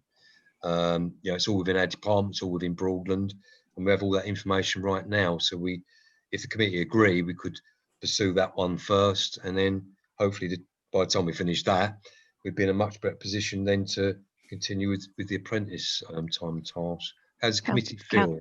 Councillor Kelly has a comment to make, Chairman. Hi, Ken. Yeah, Steve, I quite agree with you. I mean, the way that, you know, with loads of redundancies and, you know, people laid off, I think apprentices, unfortunately, are going to be right at the back end of what companies are going to be able to, you know, adapt to and actually employ at the present moment. And I think, quite honestly, your comments about that are quite justified. And I think, as you've said, the staff at the moment, we can do something with it. Unfortunately, with the apprentices, I can't see anything happening really for the next 6 months in respect of that. So, you know, I would say that we should do, like you said, is take the staff on and just put, unfortunately, the apprentices on the back burner. Councillor King as well, Chairman. And just for Councillor King, there is also just for absolutely, I'm aware of a scheme right this moment, which is being launched to help companies to take on some apprentices under COVID. But again, it's skew-whiffs where everything's at. It's a temporary scheme. So again, same position, Ken. You know, Councillor King, Dave. Thank you very much. Now, as I said earlier, I've relocated offices. I've actually got more space, and one of the things I've actually looked at is taking on an apprenticeship. Now, if you actually are employing less than 30 people, you actually have to go through an intermediary. And one of the things that you can find information on the local government or the national government website is that one of the suggestions they make is actually for local government to actually act as the intermediary. I think Emma wants to say something on this. If we do nothing and we don't do some sort of project for the apprentices in our area, and with the potential of looking at being an intermediary to actually help these businesses take on and recruit staff, we're going to fail the generation now between 18 and 25. And what you have to consider as a council is in 20 years, 30 years, these are the same people that will be sitting round this table scrutinising. So it's one thing looking at the past of what the unemployment or the reason why people have actually left this council. It's another thing to actually look at the future of this council when it comes to the skills and people necessary for this council to continue in 20 years. I'm not prepared to sit here and fail a generation because we're going to start looking at the past and doing a post-mortem about things that have already happened. I would much rather this council does actually look forward and actually tries to help these 18 to 25-year-olds who are in risk of long-term unemployment. And as I said, I personally have to act through an intermediary because I'm not prepared, or the business isn't large enough to take on 30 people. So I need that help. Other people are going to need that help, other companies. In particular, the people that are going to need the help are the vulnerable people aged between 18 and 25 who this scheme is designed to actually help. And what good are we as a council, an overview and scrutiny committee, if we're not there for our residents? Thank you. So just before Emma comes in, I actually completely agree with your sentiments, by the way. However, I've just got to stick to the factual issue here. So we're on the work programme, and there's 3 points to why this is about the time task, about having the staff time and task first. There's been a delay over this one in terms of, the analysis, and it's these 3 points. The time task is only set up on these 3 points. Investigate the effect of the apprenticeship levy on the take-up of apprenticeships and its impact on small business. So that's this old apprenticeship levy, which we believe caused the problem pre-COVID. Scrutinise transport barriers to apprentices, identify the reasons for the reduction in level 2 apprenticeships and any measures that the council could take to mitigate these. So this was actually talking about a change to things, lack of take-up in terms of that issue. That's why things have really moved on here. And there are other issues now, challenges, as you say, Dave, that the council needs to be focusing in on, giving support on where this intermediary thing. But I would say from today's meeting that we can do 2 things. One, park this, as we said, because that's actually a retrospective examination, and it's about now how that's been affected by COVID and other stuff. Get on with our staff turnover time and task, but with Emma, and I'll ask Emma to come in a moment, that we do an actual fact make a point off of the points that Dave's making here for clarity in terms of what we are doing going forward. The Assistant Director for Economic Growth, we can have Kirsten involved with that as well, and perhaps at the next meeting have them come forward with what they are doing in terms of the apprentices now, the changed circumstance, and an update for us in terms of overview rather than scrutiny. Scrutiny is really about that time task, and also I think that may be a way forward on it. Emma, what do you think? Yeah, I agree, Chairman. I think at the time that we put the apprenticeships on here as a time task panel, they were the things that the committee felt was the right thing to look at. Absolutely. I think things have evolved for various different reasons, COVID being one of those. and building on the point that Councillor King makes in terms of councils being that intermediary to assist with apprenticeships. We were discussing that yesterday at management team. So we're already looking at that in terms of how can we help and how we can facilitate that. Obviously, all of that is kind of all coming out at the moment, and in the information on that at the moment. So I do think with this one, as we work through that, as you say, Steve, it's something we can bring an update on. I think we park the time and task panel now, because I think we recognise things have moved on. We may want to add it in a different way later, but I think we park it now. And then I'll have a chat with the Assistant Director Economic Growth to talk through with him what are the timelines that we've got on this, and when will all of this start to come to play, and when can we actually start to see something meaningful to then provide you with that update for your overview role. So if I could take that away as an action, I think that feels like a way forward, and shows as a committee you're responding to the way things change nationally. Yeah, and also what gets reflected back to us from the community, which we should do as councillors on ONS as well. That's what Dave's just done here, and then they can give us an update. We can make that decision today, Sarah, as well. Make that decision today. They come forward with an update, as you say, Emma, at hopefully by next ONS, and just come forward with a report update for us in terms of you know, it's not part of the cabinet situation at all or that, but just in terms of an update in terms of issue that's been raised today by Dave. So we all agree. Can we all agree with that? Am I seeing nods and winks and thumbs and nodding, hand raising? I whatever. think you're all right. One against. There's a few kind of doing that, but I'm against.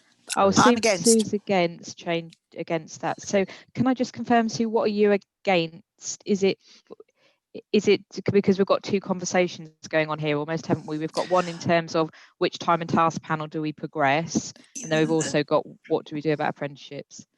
Well, I'm against giving the priority to backward looking at the analysis for 19, 20, 21 about why somebody left. I'm against that. I'd rather the other something along the line of apprentices took priority. Yeah, So I mean, you can count me and abstain if you want. Yeah. No, I absolutely agree with you. Sorry, because I am right in saying that what my comments are completely different to what the work program is actually looking at. So I'm looking at the future. This is actually something from the past. And because it's actually not going to be relevant because of this new project that's coming online, it makes it pointless actually doing it, because this is something that is now finished. Exactly. Is that because the only parts of it I would say is identify reasons for transport barriers. That needs to be done. But if that's going to be done with this new project, then that's going to be active rather than the time and task pad. This is going to be officer active. So as long as the officers are prepared to do that, I'm quite happy with the, well, again, looking backwards, I don't like doing anyway. But I do see the points as being. Yeah, so what the proposition is that we move forward with the staff turnover. This one is a retrospective, which we will do. What's the effects that's going? But the point that Dave's making here is what we're asked for an agreement on today is that the officers come back with a report.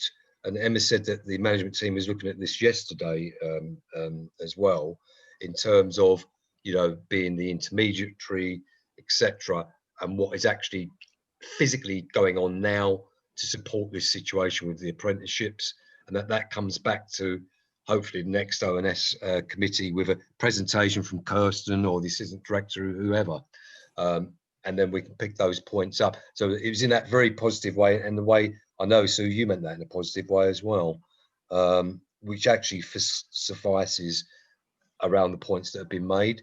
So would you still want to abstain, Sue, or? Yes, please. Okay, fine. Just need to ask that so we wrap it up. I believe that we've got. Should we do a roll call just to make sure on this? Probably I think it would be best, Chair, if we're clear on what we're asking a roll call for. Natasha Hartley has been indicating to speak. Natasha, Thank did you you. just want to come in? I'm not ignoring you, Natasha. I just can't see you. Far away. Very briefly, completely agree with what David has just said, but I think it's important to recognise that the government's new Kickstarter scheme, I think that's probably the thing you were referring to, has now launched, I think last week perhaps, and that does now kind of change the parameters a little bit. And I just want it noted, if possible, that if we are voting to agree to put this apprenticeship thing on the back burner, so to speak, it doesn't mean that the whole topic is being neglected. It's just being dealt with in a different way in light of the new scheme and all the rest of it. So long as the officers are dealing with, being intermediary, being involved with this new Kickstarter scheme, I think it's important that it's not just seen as, oh, we'll just sling that on the back. It shouldn't have been left all this time anyway, because the EcoCube thing took over. So I'm disappointed that it's been delayed like this, and it may appear that it's just not important. I think it's really important that it's noted that we do realise how important, but we have to recognise that the Kickstarter scheme has now launched and the officers can deal with some of this work anyway. So it's not being disregarded. We do value this and we understand that it is really important, but there are different ways to look at things in light of changes. And as you say, Natasha, the officers are going to come back. We're now saying, making decisions today, that the officers will come back to give us an overview of this and what they're doing around it, hopefully at the next meeting, Chairman, would it help if I summarise what I think we're about to vote on? And we'll see if we're on the same page. So I think what we're voting on is we can do it in one. It's for the apprenticeship time and task panel to be put on the back burner, but for an update on the new Kickstart apprenticeship programme to come into overview and scrutiny. Open brackets, we will try for the next meeting, but I need to speak to the officers, so I feel a bit unfair saying we can meet that, close bracket. And then secondly, that we activate the time and task panel on the staff turnover. Yeah. Exactly. Yeah. Thank you, Emma. So all those in favour of that? So in favour, we have Councillor Holland, Kelly, Hartley, Brennan, Riley, Baldwin, Shaw, Karimi Guvanlu, Nerdon, Catchpole. Sorry, I had a comment made before the vote. Yeah. This is again, these Zoom meetings are very, very difficult when there's something to say and you wave your hand and it doesn't get seen. Now, when's our next scheduled meeting? I heard November.